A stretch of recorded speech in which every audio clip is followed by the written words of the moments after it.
Boa noite, amada igreja. Aqueles que puderem se colocar em pé, vamos juntos agora cantar esse nosso soberano Deus. Santo. É uma música no nosso repertório um pouco nova, mas aqueles que souberem, canta bem forte.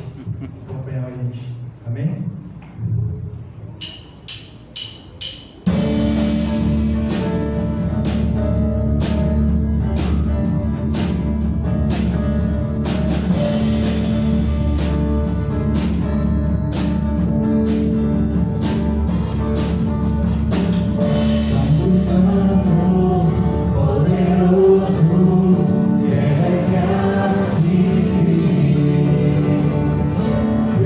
Glória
Bem-aventurada está,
receba o nosso louvor, ó Pai. Que a nossa vida seja realmente para o Teu louvor, ó Pai. Nós não temos como te dar nada, porque tudo é Teu. Então, pouco que temos, Senhor Deus, nos ajude a andar conforme o Senhor quer. Nos ajude, Senhor Deus, a ser sal, não dentro do vasinho, do recipiente, sim salgar fora no mundo. E assim estaremos fazendo a Tua vontade. Assim, Senhor Deus, estaremos mais próximos de Ti, ó Pai. Muito obrigado pela Tua imensa misericórdia, bondade e amor para conosco.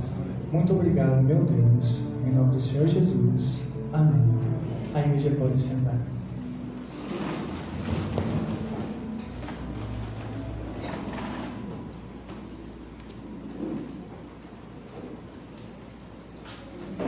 Somente o único Deus, Deus verdadeiro, Deus único, Deus de Abraão, Isaac, Jacó, que pode nos proporcionar momentos como esse. Momentos maravilhosos, momentos, desejo do coração é ficar a noite inteira aqui louvando a esse Deus maravilhoso.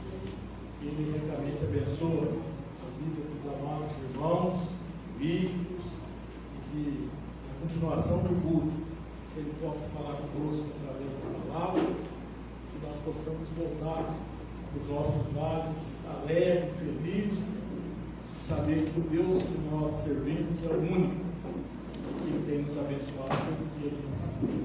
Bem? Salmo 19, os versos 7 a 9, nos diz assim: a lei do Senhor é perfeita e restaura a alma. O testemunho do Senhor é fiel e dá sabedoria aos simples. Os preceitos do Senhor são retos e alegram o coração. O mandamento do Senhor é puro e ilumina os olhos. O temor do Senhor é limpo e permanece para sempre. Os juízos do Senhor são verdadeiros e todos igualmente justos. Então, nesse momento agora, quando vamos ouvir a palavra, ouvir o nosso irmão pastor Moacir, que vai ser o porta-voz do Senhor nesta noite, nós vamos estar intercedendo, pedindo ao Santo Espírito de Deus tenha misericórdia dele, se apodere dele e use poderosamente a vida dele como instrumento aqui nesta noite. O Senhor conhece, Deus, cada um que ali entrou aqui no santuário. Deus sabe das necessidades de cada um. Deus conhece o coração. Então que Deus possa trazer a palavra que fala conosco, que nos dá cada dia sabedoria, desejo no coração de servir e de ter o temor a esse Deus, que é o único Deus verdadeiro da nossa vida. Maravilhoso Deus, nosso Pai, mais uma vez, ó Deus, estamos diante da Tua presença santa, nesse momento onde já lemos a palavra, já louvamos o Teu nome, já oramos. Agora, Deus, é um momento que nós esperamos que o Senhor fale conosco, através da instrumentalidade do Teu servo, pastor Moacir. Tem misericórdia dele, Senhor. Ajude ele nesse momento, que Teu Espírito coloque as palavras certas, de acordo com aquelas palavras que vão falar aos nossos corações. Use, Deus, poderosamente a vida dele, somente como um instrumento, Senhor. Porque sabemos, ó Pai, que o Senhor tem poder e autoridade sobre todas as coisas. O Senhor é o Criador, é o dono de todas as coisas, ó Pai. E que esse momento seja um momento que seja feita a Tua vontade, o Teu querer, que cumpra na vida de cada um que ali entrou no santuário nessa noite, cumpra o desejo do Senhor, o propósito de falar conosco e nos fortalecer cada dia nos Teus santos e benditos. É a nossa oração, em nome do Senhor Jesus. Amém.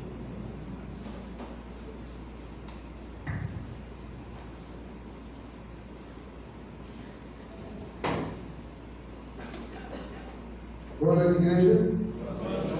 Quero saudar os irmãos com a graça e a paz do Senhor. Amém. Amém? Amém. Glória a Deus. Que bom, queridos, estamos aqui louvando o nome do eterno Deus, nesse, podemos dizer, banquete maravilhoso. que é estar em comunhão com os irmãos, adorando ao Senhor, que é digno de se louvar. Só estamos aqui já é motivo de grande alegria. Poderíamos estar em outras partes, fazendo Deus sabe lá o quê, ou nem estar vivos, mas estamos aqui por graça e bondade do Senhor. Louvado seja Deus. Queridos, quero ler com os irmãos, convido vocês para que abram as nossas Bíblias na segunda carta de Paulo ao seu filho amado Timóteo. Nós vamos ler alguns versículos de alguns capítulos. Louvado seja Deus. Dizer que a igreja está muito bonita, mas a gente percebe ainda que falta, comentar com o presbítero Viana, alguns irmãos ainda contavam nos dedos, alguns que ainda faltam. E aí a gente fica pensando onde estão esses irmãos e como estão esses irmãos. Louvado seja Deus. Segunda carta de Paulo a Timóteo. Quem achou diz amém. Quem não achou diz escola dominical. Todo domingo, 9 horas da manhã, hoje foi bênção. O Ronald finalizou aí sobre o discipulado. Você que não veio, perdeu. Então, venha no próximo domingo, não falta, irmão. Escola dominical é uma bênção. A gente aprende a palavra do Senhor, a gente aprende a conhecer as verdades de Deus, principalmente num tempo caótico que nós estamos vivendo hoje, em tempos difíceis. 2 Timóteo, capítulo 1, verso de número 14. Diz assim a eterna palavra: guarda o bom depósito, mediante o Espírito Santo que habita em nós. Capítulo 2, verso 8 e verso 9. Lembra-te de Jesus Cristo ressuscitado dentre os mortos, descendente de Davi, segundo o meu evangelho, pelo qual estou sofrendo até algemas como malfeitor, contudo a palavra de Deus não está algemada. Capítulo 3, verso 13 e verso 14. Mas os homens perversos e impostores irão de mal a pior, enganando e sendo enganados. Tu, porém, permanece naquilo que aprendeste e de que fosse inteirado, sabendo de quem o aprendeste. E para finalizar, capítulo 4, verso 1 e 2. Conjuro-te perante Deus e Cristo Jesus, que há de julgar vivos e mortos, pela sua manifestação e pelo seu reino. Pregue a palavra, insta, quer seja oportuno, quer não. Corrige, repreende, exorta com toda longanimidade e doutrina. Vamos ler sua Bíblia aberta, a gente vai passear um pouco nas Sagradas Escrituras. Nosso objetivo nessa noite, irmão, com a graça de Deus, a misericórdia do Espírito, é fazer uma exposição, ler todo o livro de Timóteo, falar um pouco sobre o livro, sobre cada capítulo. Lógico, não vamos adentrar em cada versículo, mas citar algumas coisas importantes sobre este livro tão maravilhoso, que é a última carta do apóstolo Paulo. Segunda é a última carta do apóstolo Paulo. Nesse tempo, irmãos, que Paulo escreve a sua carta ao seu filho amado, a igreja estava sofrendo uma grande perseguição. Para a gente entender o contexto da carta de Paulo, havia vários crentes da Ásia que estavam abandonando a fé.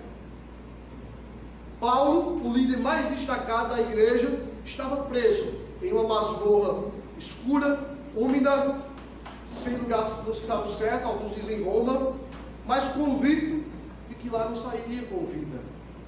Associar-se a Paulo, queridos, naquela época, era tremenda loucura. E como diz Hernando Dias Lopes, levantar a bandeira do Evangelho era colocar na cabeça.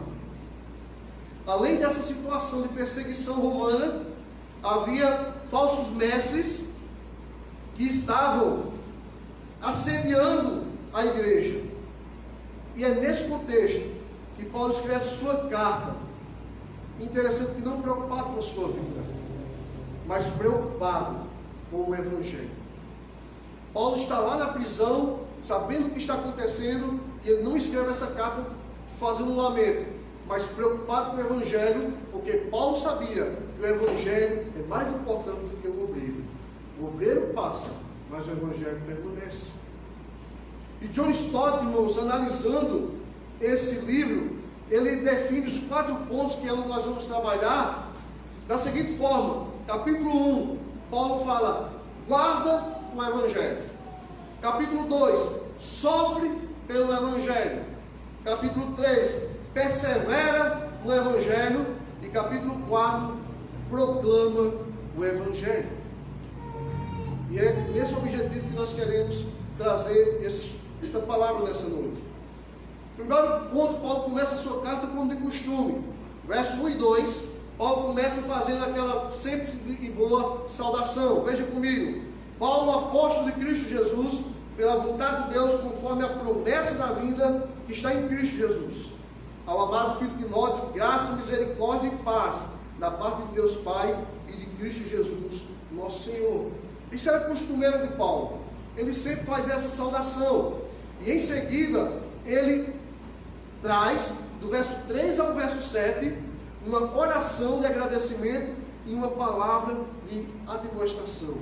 Uma palavra de conselho para Timóteo. Lembre-se, Timóteo, que nós vamos citar também, era um jovem pastor, que estava numa grande igreja de Éfeso, um homem jovem doente, tímido, e que está sob essa responsabilidade. E Paulo, queridos, acompanhe comigo no verso 3, veja a oração dele. Ele diz, dou graças a Deus, a quem desde os meus antepassados sirvo com consciência pura, porque sem cessar me lembro de ti nas minhas orações noite e dia.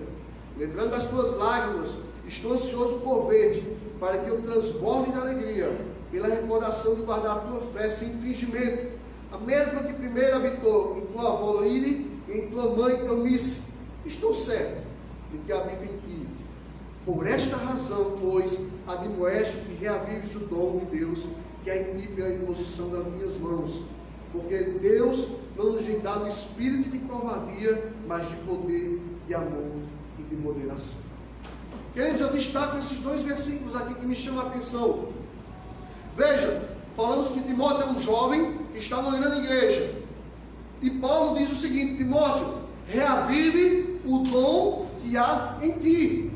Certamente Timóteo estava desanimado. Certamente as lutas, dificuldades, esse contexto de perseguição, de heresia, estava sendo pesado para Timóteo.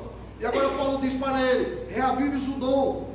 E Dr. Russell Shedd traz um comentário fantástico que ele diz o seguinte, a ideia do verbo reavivar é fazer um fogo subir com vida. Uma fogueira que está quase apagando, e como a gente chama no Nordeste, você abana a fogueira, você sopra a fogueira, né, pastor Ronilson? E ela acende, pega fogo. E é isso que Paulo está dizendo para Timóteo. Timóteo, reavive o dom. Queridos, na nossa caminhada não é diferente.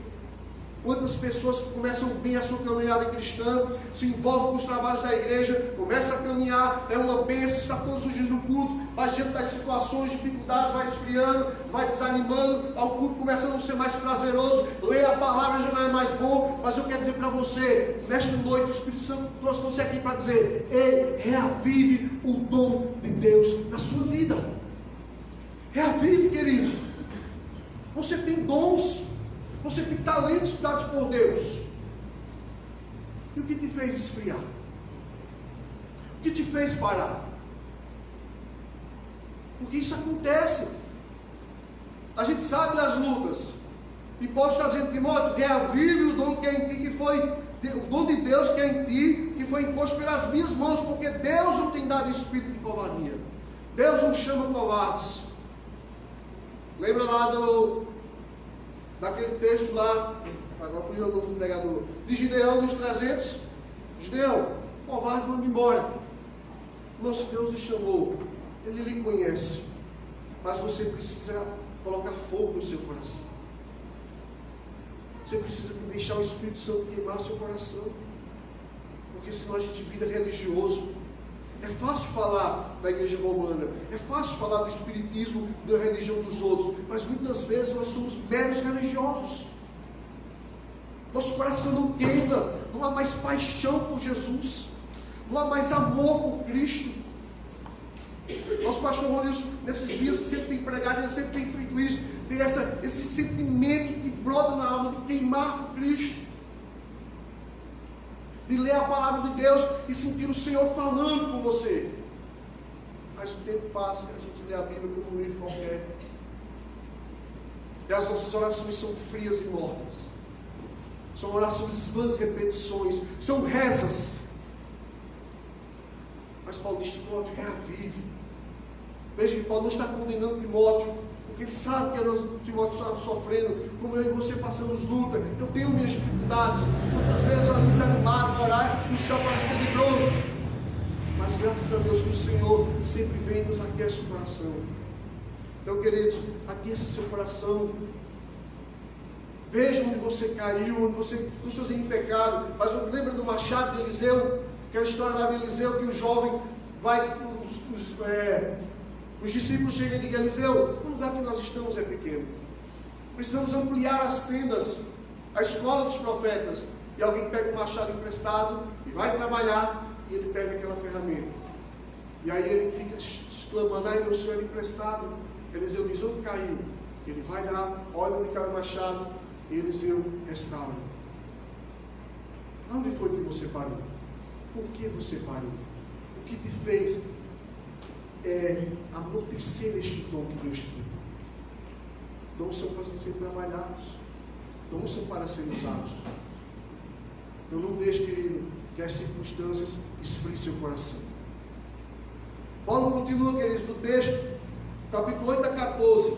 Paulo mostra a Timóteo algo sobremaneira precioso sobre o Evangelho. Veja: não te envergonhes, portanto, do testemunho de nosso Senhor, nem do seu encarcerado que sou eu. Pelo contrário, participa dos sofrimentos a favor do Evangelho, do Evangelho segundo o poder de Deus, que nos salvou e nos chamou com santa vocação, não segundo as nossas obras, mas conforme a própria determinação e graça que nos foi dada em Cristo Jesus, antes dos tempos eternos. E manifesta agora pelo aparecimento do nosso Salvador Cristo Jesus, o qual não só destruiu a morte, como também trouxe a luz e vida e imortalidade mediante o Evangelho, para o qual fui designado pregador e apóstolo, e por isso estou sofrendo estas coisas. Todavia não me envergonho, porque sei que tenho crido, e estou certo que Ele é poderoso para guardar o meu depósito até aquele dia. Mantenha o padrão dessas palavras, Timóteo, que de mim ouviste, com fé e com amor, está em Cristo Jesus. E aí, queridos, no verso 14, Paulo fala algo tremendo: guarda o bom depósito mediante o Espírito Santo. O que é o bom depósito? Eu entendo, querido, que é o Evangelho. Timóteo, guarde o Evangelho. As heresias estão aí soltas, pessoas estão seguindo os seus mestres, mas você guarde o Evangelho. A ideia é de alguém que tem algo valioso e põe no banco. O Senhor Jesus disse lá em Mateus capítulo 13, 25 ao 55, não lembro, que Ele diz que o reino dos céus é semelhante a um negociante de pérolas, que procura pérolas de grande valor, e quando encontra, vende tudo que tem e compra aquela terra. Queridos, o Evangelho é precioso. O que é o Evangelho para você? Lembre-se, o Evangelho é Cristo. Quem é Jesus para você? Jesus é um homem bom?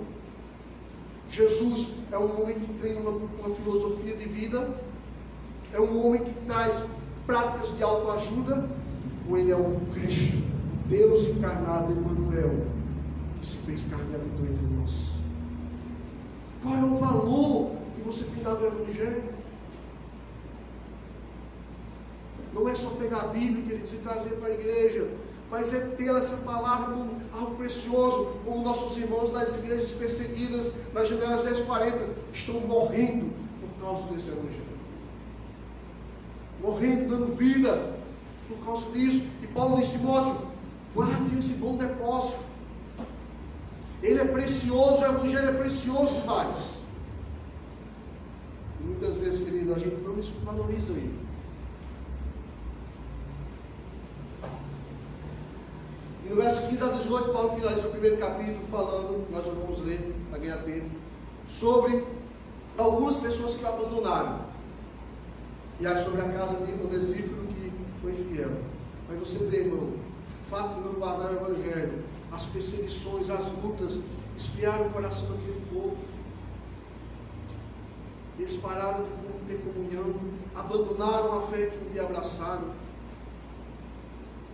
Lamentavelmente, muitos estão assim.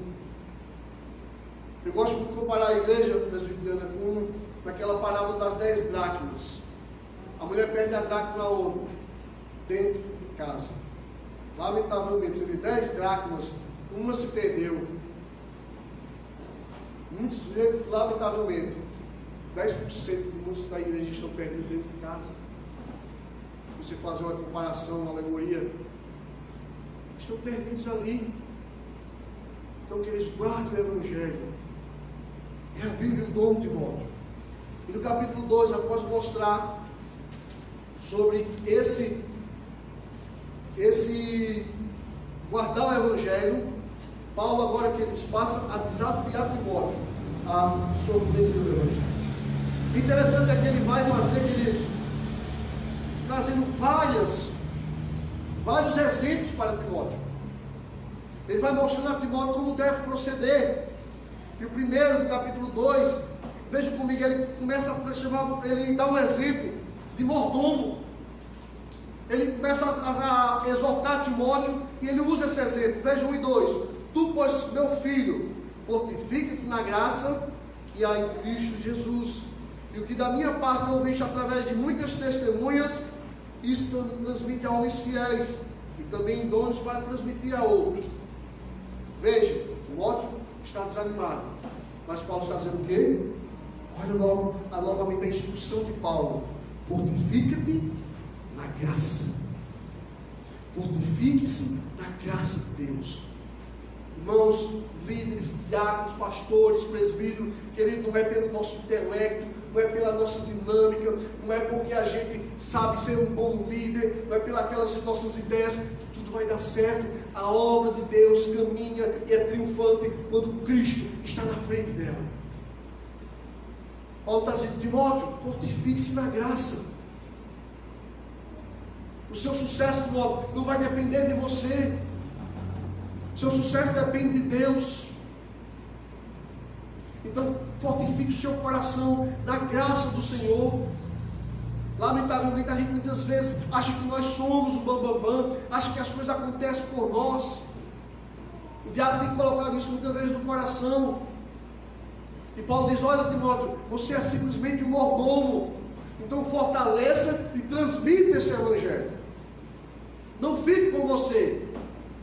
O verso 2 ele diz: olha, mas transmite a homens fiéis. Mas para você transmitir, Timóteo, você tem que se fortificar. O Senhor Jesus disse lá em João 15:5: sem mim, nada podeis fazer. E por que você insiste em fazer alguma coisa sem Ele? E por que muitas vezes nós insistimos em querer converter nossos parentes, usando a nossa linguagem, né, que a gente sabe que é o Espírito Santo, mas a gente quer pregar o Evangelho, a gente quer que aquela pessoa venha para a igreja, a gente quer que, querido, não é por força nem por violência, mas é pelo Espírito. Eu tenho que pregar e orar e deixar Deus agir, mas eu tenho que me fortificar em Deus. Lembre-se que Timóteo está sofrendo e Paulo está demonstrando: reavives o dom, guarda o bom depósito e fortaleça o seu coração. Continuando, o segundo exemplo que Paulo vai trazer está no verso 2 e 3 e 4, de um soldado. Participa dos meus sofrimentos como um bom soldado de Jesus Cristo. Nenhum soldado em serviço se envolve com o negócio desta vida, porque o seu objetivo é satisfazer aquilo que é justo. Interessante que Paulo fala aqui. O soldado, quando ele é convocado para a guerra, ele deixa a família, ele deixa todo mundo, porque ele tem um objetivo, que é pela pátria. Ele não se envolve mais. Lógico que vai bater a saudade, tem toda aquela situação, mas a obrigação dele é com o reino, a obrigação dele é com o dever. Eu e você somos soldados de Cristo, fomos convocados pelo Senhor, fomos alistados por Deus. E tenha cuidado, querido, porque se a gente não estiver nesse mundo louco, nessa globalização, o nosso coração se contamina. O nosso coração vai embora. Por quê? Porque, queridos, corre na vida. Sempre querer viver bem é bom, Quem aqui não quer ter uma casa boa? Quem aqui não quer ter um carro bom, irmão? Ah, se eu pudesse pagar um IPVA de 10 mil reais por ano, oh, louvado seja Deus, como seria bom? Mas isso não é o objetivo. E Jesus disse o quê? Que os cuidados do mundo e a sedução das riquezas sufocam a palavra. Você é soldado de Cristo? Quem você tem seguido? Terceiro exemplo é de um atleta, verso 5. Igualmente o atleta não é coroado se não lutar segundo as normas. Fala sobre as disciplinas. Vida cristã tem que ter disciplina. Igual 6, Paulo fala do agricultor. O lavrador que trabalha deve ser o primeiro a participar dos frutos. No verso 14 a 18, Paulo vai trabalhar com Timóteo sobre o obreiro aprovado, que maneja bem a palavra da verdade. E Paulo diz, veja comigo, verso 14 a 18. Recomendo essas coisas, dar testemunho solene a todos perante Deus, para que evite contendas de palavras que para nada aproveitam, exceto para a subversão dos ouvintes. Procura apresentar-te a Deus aprovado, como obreiro, que não tem que se envergonhar e que maneja bem a palavra também. Geralmente a gente pega esse versículo e só aplica a liderança. A pastores, presbíteros, olha, e obreiro aprovado. Mas Paulo está dizendo o seguinte: procura apresentar a Deus aprovado como obreiro. Procure se apresentar a Deus aprovado. Isso peso, é uma responsabilidade sobre nossas vidas. Como nós, cheios de falha, vamos procurar apresentar aprovado? Esforçando-se, buscando a santificação. Hebreus 12, 14. Buscai a paz com todos e a santificação, sem a qual ninguém verá o Senhor. É um obreiro, alguém que está ali, e a linha dele é aprovada, a ideia de alguém que tem um corte reto, que não deslinha para um lado nem por outro, vai reto. E Paulo está se chamando Timóteo para isso. Olha, você age como um soldado, compromisso, seguindo as regras, porque o Evangelho tem regras. Nós falávamos isso no Catecúmenos. Queridos, quer ser cristão, tem regras. Não dá para ser cristão de qualquer maneira. Tem que ter. E Paulo usa como atleta. Ou você segue o manual, ou não dá certo. Como agricultor, que vai colher os frutos, como obreiro. E sexto, ele usa a expressão de vaso. Veja o verso 19 a 22. Entretanto, o firme fundamento de Deus permanece neste selo. O Senhor conhece os que lhe pertencem. E mais, a parte da injustiça todo aquele que professa o seu nome. Ora, numa grande casa não há somente utensílios de ouro e de prata, há também de madeira e de barro, alguns para honra, outros para desonra. Assim, pois, se alguém a si mesmo se purifica destes erros, será utensílio para a honra, santificado e útil ao seu possuidor, entretanto preparado para toda boa obra. Foge ao sim das paixões da mocidade, segue a justiça, a fé, o amor e a paz, com que o coração puro invoca o Senhor. Ele diz, olha a comparação que Paulo fala com Timóteo. Olha, numa casa, Timóteo, na igreja, tem vasos de honra e vasos de desonra. Ele começa falando de soberania de Deus. Entretanto, o firme fundamento de Deus permanece nesse selo. O Senhor conhece quem são os seus servos. Deus sabe que não vão se salvar em Limeira. Deus sabe quem é dele. Ou então, você é de Cristo também, eu sou de Cristo. Então, a paz da injustiça. Responsabilidade humana. Porque numa casa há vasos de honra e de desonra. Se o vaso é para honra, se o vaso é bom, serve para planta, vai ser decorativo, vai enfeitar. Mas se o vaso não presta, quem é que fica das irmãs aqui com aquele vaso trincado, irmão, quebrado? Bateu, quebrou, o que é que faz? Joga fora. Vai estar na sala, para a visita chegar ali aquele vaso quebrado, um durex, não sei o que lá? Não vai, porque é um vaso bonito.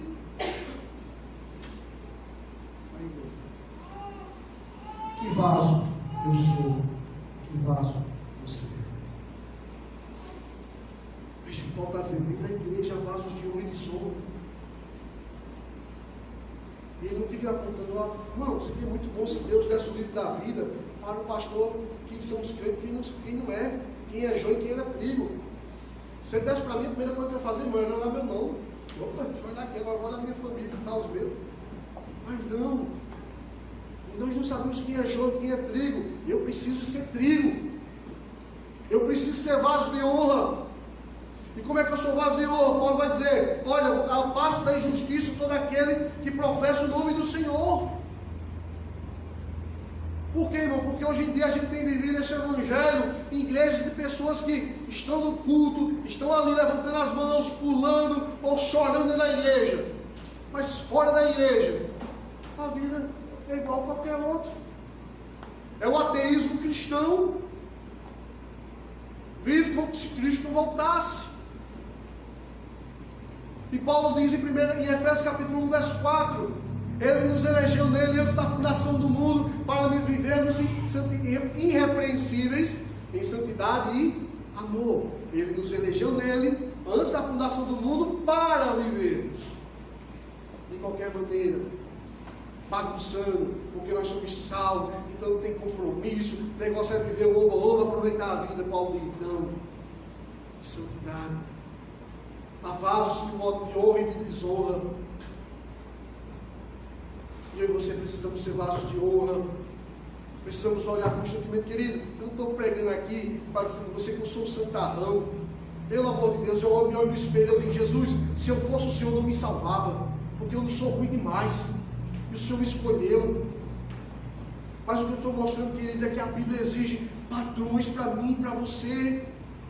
O Senhor Jesus, Ele quer pessoas da maneira dEle, das regras dEle. A igreja não é minha, não é sua, nós não vivemos de qualquer maneira. Nós temos um dom e Ele vai falar isso mais à frente de servo. A igreja tem um dom, é Cristo.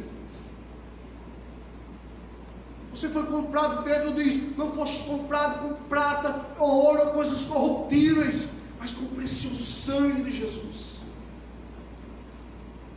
Seja vaso de honra. Senhor, me santifica. Senhor, me lava. Senhor, me purifica, me ajuda. Porque todos os dias nós estamos pecando. Só que é fácil de olhar para o irmão que peca, e esse pecado se torna público e apontar o dedo e acusá-lo. E os meus pecados internos, daquilo que está oculto, só Deus sabe. O que é que fica? Ah, fulano adulterou. Oh, fulano adulterou. Eu que minto. Engano. Que trapaceio. Que alguém liga, tenta, fala que eu não estou. Menino, não mente.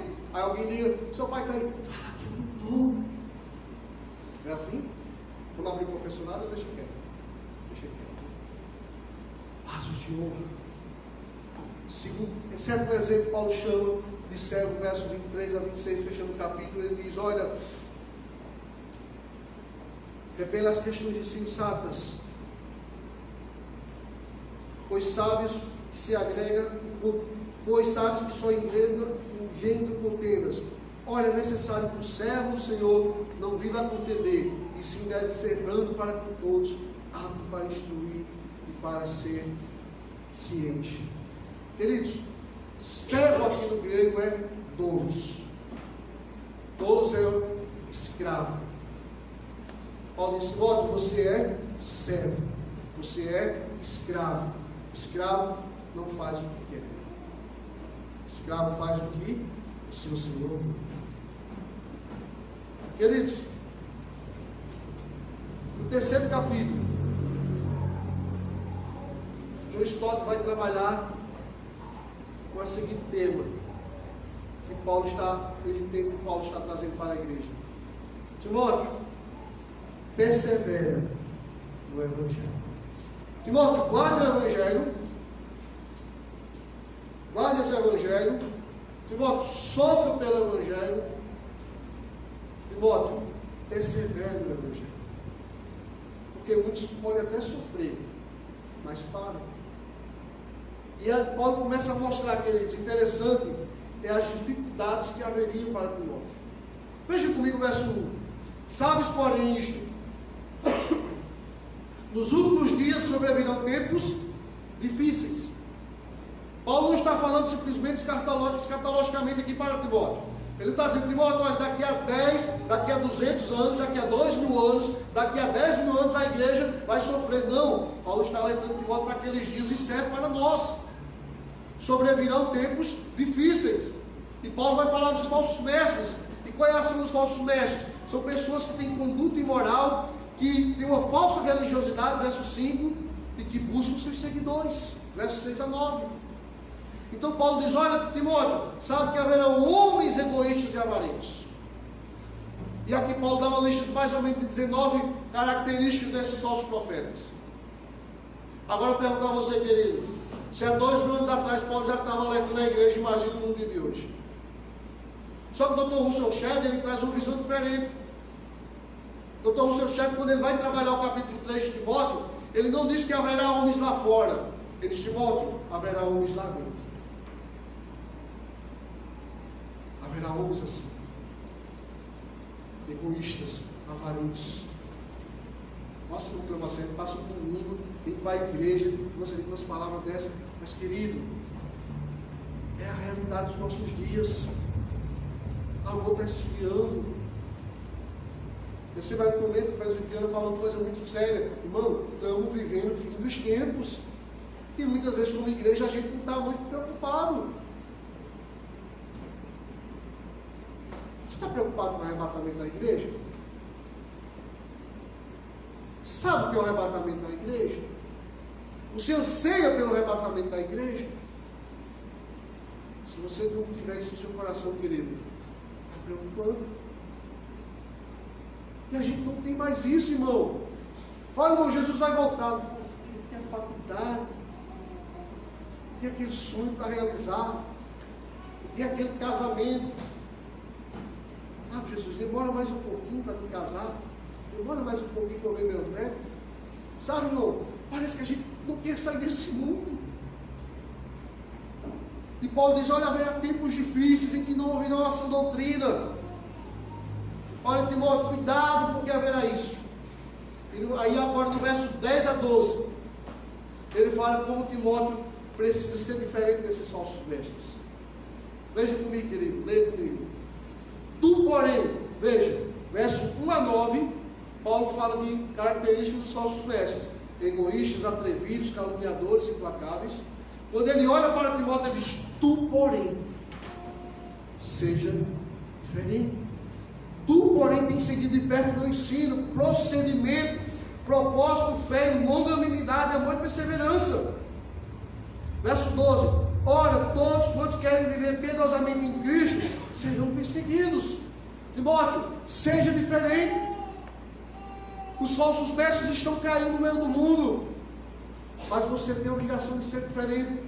Querido, se você ler o verso 1 a 9, você entende hoje porque tem muitas igrejas que se dizem evangélicas que estão crescendo. Por quê? Porque não há compromisso com a verdade. Eu louvo a Deus porque o Senhor me trouxe para congregar nessa igreja. Uma denominação reformada. Respeita as outras. Não, eu sei que tem igrejas. Vindo de igreja pentecostal, e tem muita igreja pentecostal séria. Não é essa bagunça também que todo mundo acha, não. Mas, querido, hoje em dia, lamentavelmente, você acha igrejas, cultos que falam a palavra de Deus como ela é, na sua essência, está ficando raro. Você vai achar a palavra de autoajuda, alguém dizendo: olha, você é vencedor, você é vencedor, você é vencedor, Deus vai te dar riqueza, vai te dar isso, só massageando seu ego. Vai ser confrontado, muitas vezes a gente não quer, porque toca o dedo na ferida. Então Paulo está dizendo: tudo, porém, Timóteo, seja diferente. Como? Vivendo com Cristo, sabendo que ele diz que nessa terra viver com Jesus não vai ser fácil. Paulo diz: todo aquele que quer viver piedosamente em Cristo será perseguido. Então, verso 1 a 9, capítulo 3: persevera por causa dos falsos mestres, seja diferente. E como é que eu sou diferente, Paulo? Verso 13 a 17. Ele vai dizer, quando é a partir do 14: tu, porém, novamente, permanece naquilo que aprendeste, que fosse inteirado sabendo o que aprendeste, que desde a infância sabe as sagradas letras que podem tornar sábio para a salvação em Cristo. Toda a Escritura é inspirada por Deus. Humilde para isso. Quer perseverar, queridos? Evangelho. Bíblia Sagrada. Não há fórmula mágica no meu cristão. Não há avivamento sem Bíblia. Não há vida cristã sem palavra de Deus. Não recordo o nome do pregador, mas ele diz assim: ou a Bíblia lhe afasta do pecado, ou o pecado lhe afasta da Bíblia. Ou a gente lê essa palavra e se alimenta dela, entende que ela é necessária para a nossa vida, irmãos. A gente vai perecer espiritualmente. Ah não, mas eu conheço a Bíblia. O diabo conhece também. Tentou ao Cristo. Olha, está escrito. O diabo conhece, só que ele não segue. Eu e você precisamos o quê? Saber, veja só o que Paulo diz, querido. Sabendo de quem aprendeste, porque ela é ensino, ela é repreensão. E hoje, querido, com a facilidade, é indesculpável você dizer que não pode ler a Bíblia. Não, tem Bíblia em áudio, tem Bíblia no celular, você pode colocar no bolso, no fundo de ouvido e ouvir a Bíblia indo para o trabalho. Dá para ouvir a palavra de Deus. Quer ser diferente? Quer perseverar? Palavra de Deus. Mas muitas vezes a nossa Bíblia, irmão, ela só é usada para vir para o culto. Ou muitas vezes, se não brincar, ela está aberta no Salmo 23, a página chega a estar amarela. Salmo de proteção, do bom pastor. Ou Salmo 90, Salmo de proteção. Cuidado, irmão, para a gente não fazer da Bíblia um amuleto. Não, eu vou, irmão, está aflito. Não fico doente quando eu recebo no celular. Não tem doido. Não, leia o Salmo 91, porque o Senhor vai ser abençoado. E se eu não ler, vai ser amaldiçoado, irmão? Não, querido, o Salmo 91 eu tenho que entender, não é só ele, todos os salmos, toda a Bíblia. Mas sabe aquela mensagem que parece que é um amuleto? Você leu, plim, dia vai ser maravilhoso. Aí o dia não é, a culpa é da Bíblia. Simônio, persevere no Evangelho. E para finalizar, querido, eu sei que eu quero ser cansativo, essa era a minha maior preocupação. É o capítulo 4. Paulo diz: proclame o Evangelho. Capítulo 1, Timóteo 4. Capítulo 2, Timóteo, persevere. Capítulo 3, versículo 2, persevere. 3, persevere. 4, proclame o Evangelho. Veja, Paulo começa dizendo no verso capítulo 4, verso 1. Suas últimas palavras. Ele não escreve lamentos, não escreve arrependimento, mas ele diz o seguinte: conjure-te perante Deus e Cristo Jesus, que há de julgar vivos e mortos, pela manifestação do Senhor. Timóteo, pregue a palavra. Por que eu devo pregar, Paulo? Porque um dia todos nós seremos julgados diante de Deus. Paulo diz lá em Romanos 14, 12: todos nós estaremos perante o tribunal de Cristo. Crente não será julgado para a salvação, mas será julgado para galardão, para o que você fez por Deus. Os dons que o Senhor te deu. Eu gostei muito da frase do pastor Ronilson aqui. Ele falou: irmão, uma igreja cheia, que não faz nada, dá trabalho. Porque ela está cheia de gente, cheia de dom, cheia de coisas para fazer, mas que fica achando que está bom demais de banco. E você tem um dom de Deus. Precisa descobrir e trabalhar, irmão. Ah, não tem o que fazer na igreja. Tem muita coisa. Chega para algum líder desse perto que é que você pode ser útil. Nós vai te dar 10 funções no mínimo. Porque é pesado. E Paulo diz: olha, sabe que nós seremos julgados por Deus. Eu e você um dia estaremos perante Deus. E isso pesa. Isso nos desperta para fazer as coisas com cuidado e fidelidade. Ou você acha que Deus não sabe a motivação que está aqui? Se eu estou pregando para me aparecer, querendo mostrar uma boa eloquência, se eu sou sábio, que eu estou fazendo teologia, um bacharel, ou se eu estou pregando porque eu amo pregar? Porque eu fui chamado para isso, porque eu quero ser um instrumento na mão de Deus. Deus sabe como você vem cantar, Deus sabe como você vem limpar a igreja, qual é a motivação. que te leva a fazer algo para Deus. Você quer fazer para aparecer, ou você quer fazer porque você tem chamado para isso, e você entende que é ser útil nisso? Lembre-se, nós estaremos diante do Senhor. Paulo diz, ele virá julgar vivos e mortos. Então, Timóteo, pregue a palavra. Segundo, Timóteo, cumpra o teu ministério, versos 5 a 8. Vou ler só os 5. Tu, porém, ser sóbrio em todas as coisas. Suporta as aflições. Faz o trabalho do evangelista. Cumpre cabalmente o teu ministério. Queridos, isso aqui é algo fantástico, Paulo. Sabe por quê? Timóteo estava substituindo Paulo na igreja de Éfeso. Lógico que Timóteo jamais teria um ministério igual ao de Paulo. Mas dois pontos que me chamam a atenção aqui, irmão, que eu entendo que Paulo está dizendo: Timóteo, não se preocupe em imitar ninguém. Não queira imitar o ministério de ninguém. Não queira ser igual a ninguém, queira ser igual a Cristo. Mas sabe a segunda coisa que me chama a atenção? Timóteo, cuidado, não se preocupe com as comparações. Timóteo não teria um ministério diante de Paulo. A gente não sabe muita coisa do que Timóteo fez, mas sabe de uma coisa, irmão: nenhum ministério é pequeno ou insignificante diante de Deus. Mas, lamentavelmente, nós, igreja, fazemos comparações.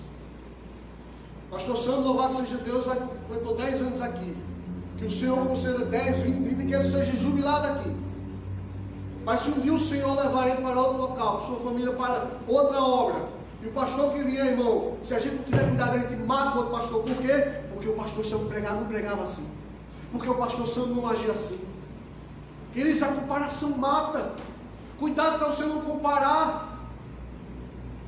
Você está servindo alguém, troca de líder, troca na AF, troca no jovem. Ah, o outro líder era melhor. Peraí, você está servindo a homens ou a Deus?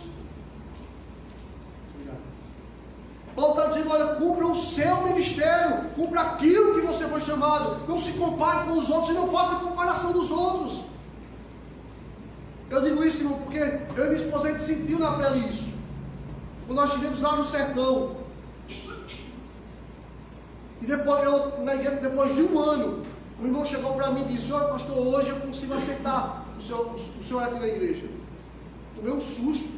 Por quê, irmãos? Porque tudo que o senhor falava eu dizia, mas o pastor Jean não fazia assim. E o pastor, ele era meio doente, o outro. E a esposa dele era mais ativa, ela era missionária da igreja, ela era pastora da igreja. E aí, queridos, as pessoas queriam que minha esposa fosse igual. E não dá para ser. Cada um tem seu chamado. Então você precisa cumprir o seu e não fazer comparação. Porque, querido, senão você morre e mata. Sabe o que a gente sofre hoje, o pregador sofre? Com a internet.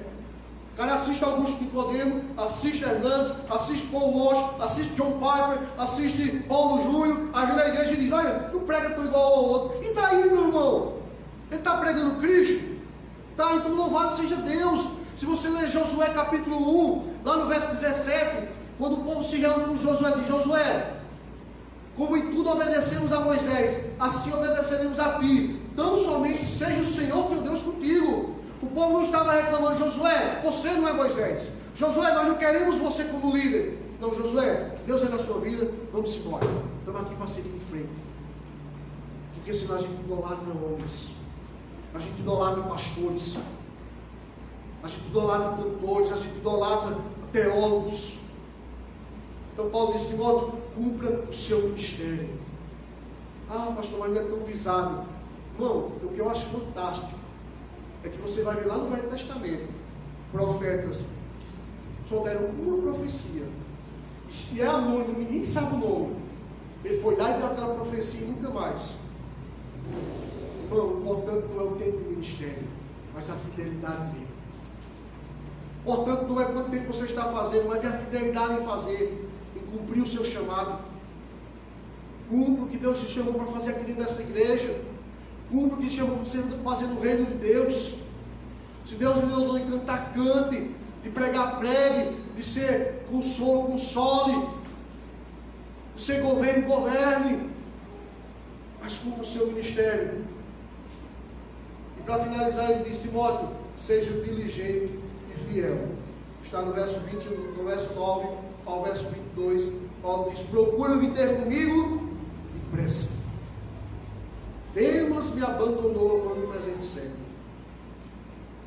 Aí Paulo diz, verso 13: quando vieres, traz a capa que deixei em Troade, em casa de Carpo, bem como os livros, especialmente o pergaminho. Irmão, Paulo está numa masmorra, preso, vai ser decapitado, e o homem está preocupado em ler os pergaminhos. Sabe o que eu aprendo aqui?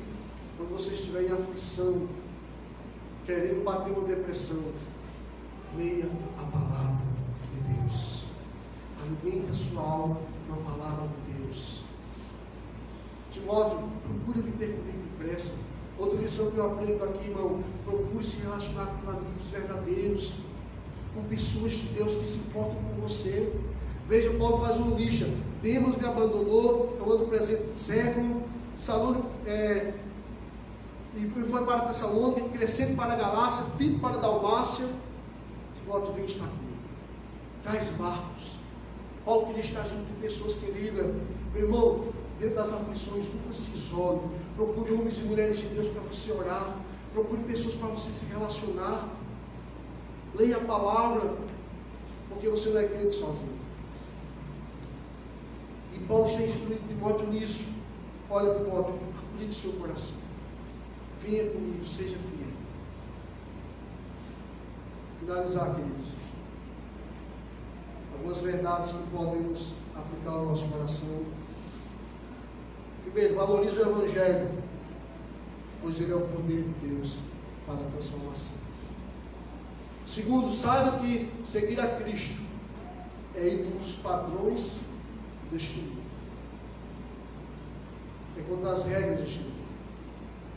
Terceiro, persevere e seja diferente dos outros. Não seja o cristão vai com os outros. Não seja Maria, meu Deus, nada contra a Maria. Meu pai usa essa expressão: não seja Maria vai com os outros. Vergonha de falar isso, não ficar vergonha de falar, não necessita não, misericórdia. Pai Maria está ali, eu conheço ela, aí, irmãos, aqui tem problema. Terceiro, não canse de pregar esse evangelho. Paulo está morrendo, Paulo vai ser decapitado, mas diz: Timóteo, pregue o evangelho. E quinto, saiba que haverá recompensa para aqueles que viveram uma vida na presença de Deus. Então Deus é tão bom, mas tão bom, que a gente não vale nada, merece o inferno, Ele nos salva e nos promete na Galácia. Veja o que Paulo diz no verso 8 do capítulo 4. Já agora, a coroa da justiça me está guardada, a qual o Senhor reto juiz me dará naquele dia, e não somente a mim, mas a todos quanto amam a sua vida. O Senhor dará uma recompensa. Irmãos, eu sempre falo que eu espero que quando o Senhor me chamar, seja no arrebatamento, ou seja pela passagem da morte, vai chegar diante do Eterno e ele dizer assim: vinde, benditos do meu Pai, possui por herança o reino que está preparado para vós desde a fundação. Que glorioso, isso é uma recompensa minha. Queria convidar você a ficar de pé, para a gente orar. Comigo, para a gente louvar o mundo. Agora, ao seu terceiro hino, que Jesus louvou. E diante disso, querido, você refletir como está a sua vida. Será que você está desanimado? Precisa ser reavivado? Precisa cumprir aquilo que Deus lhe chamou? Ou talvez você esteja afastado de Cristo e precisa se relacionar, precisa entregar a sua vida a Jesus, precisa se render diante de Cristo, precisa se dobrar diante do Eterno. Porque Paulo diz, irmãos, lá em Filipenses, todo joelho se dobrará e toda língua confessará. Se você não se dobra hoje enquanto é vivo, sabe que um dia no julgamento você vai se dobrar, mas não haverá mais tempo para arrependimento, não haverá mais tempo para salvação. Então não brinque de ser cristão, não seja um simpatizante da fé. Eu gosto, tem pessoas assim, eu gosto dos crentes, eu gosto de ir à igreja, mas esse negócio de compromisso não é muito comigo. Não existe meio termo, querido. Ou você é cristão ou você não é cristão. Ou você é crente ou você não é crente. Ou você serve a Deus, ou perdoe a palavra dura, ou você serve ao diabo. É duro, mas é uma realidade. Então que nessa noite você possa se render a Cristo, possa perseverar com Cristo, possa render-se ao Senhor de Cristo. Vamos louvar e beneficiar o Senhor.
Aquele que pintou com perfeição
Pai, nosso Senhor e Salvador Jesus Cristo. Senhor, eu não sei se eu conseguir me fazer entender, se eu conseguir passar com clareza ou compreensão aquilo que está no meu coração. Mas eu sei, ó Deus, que a tua palavra, através do teu servo Paulo, unifado, cheio de pecados, mas que foi resgatado pelo teu amor, ele nos instrui a viver neste mundo de uma vida diferente. Ele nos instrui, Senhor, a não ir conforme os padrões do mundo, conforme o mundo está sendo guiado, mas ser diferente, aguardar e valorizar este Evangelho tão precioso que foi entregue por nós na morte da cruz. A sofrer por ele, se for o caso, mesmo que isso rompa laços de amizade, mas que nós venhamos a sofrer e até talvez derramar a nossa vida, pagar o preço de sangue por causa dele. Que nos instrui a perseverar diante dos dias maus, diante das perseguições, mas que acima de tudo ele finaliza nos mandando pregar, porque será assim que os eleitos serão alcançados, através da pregação do Evangelho. Senhor, nós precisamos nos enquadrar nesses padrões, se realmente este hino que cantamos, dizendo que o Senhor é o meu Deus, é o meu Senhor, se faça verdade em nós. Porque se não for assim, Senhor, seremos meros religiosos, seremos homens e mulheres que vêm a uma igreja, mas que não acreditam, que não vivem o Cristo vivo. Então ajude-nos, Senhor, ajude-nos a caminhar como cristãos. Ó Deus, obrigado por esta igreja que tem sido um instrumento teu, pela essa liderança que tem sido instrumento tua para pregar a verdade como o nosso pastor. Abençoe e ajude-nos, ó Deus, que essa igreja siga despertando, reavivada, amando ao Senhor e amando as almas que estão lá fora, como foi ensinado na escola dominical durante esses dias, de fazer discípulo, de compartilhar o bom tesouro, porque muitas vezes nós somos egoístas, querendo o Evangelho só para nós, e não pode ser assim. Ó Deus, se ainda há alguém, pessoas aqui que não tem convicção da salvação, Senhor, que não sabe, Senhor, para onde vai após a morte, a minha oração é que o Senhor os convença dos seus pecados, que elas se rendam, se dobrem, se submetam ao Senhor de Cristo, para que o teu Espírito Santo, Senhor, as regenere, as santifique, Senhor, fazendo nova criatura. Ó Deus, ajude-nos como igreja. Somos tão falhos, erramos tanto, ó Deus, mas nós te louvamos por este amor tão maravilhoso, este amor que nos amou primeiro, que foi até aquela cruz, que carregou aquela cruz pesada, cheia de pecados, do meu pecado, que era para mim estar naquela cruz sendo chicoteado, mas o Senhor escolheu o meu lugar. A Deus, como agradecer, o que dizer, Senhor, a não ser viver aquilo que o Senhor falando lá em João: aqueles que me amam obedecem os meus mandamentos. E a nós possamos dizer, não com palavras que te amamos, mas com vida, com praticidade, que nós te amamos. Esta é a minha oração, Senhor, em nome de Cristo Jesus. Amém. Por isso, na igreja, você vai dizer lá, perdão, tá? Perdão, desculpa. Vamos para o nosso Espírito, se amém. Você vai dizer aviso, Deus abençoe a todos. Lembrando nosso culto de domingo, sem escola dominical, nossa comemoração, e vai ter um almoço, né? Você procura o nosso irmão. Por favor.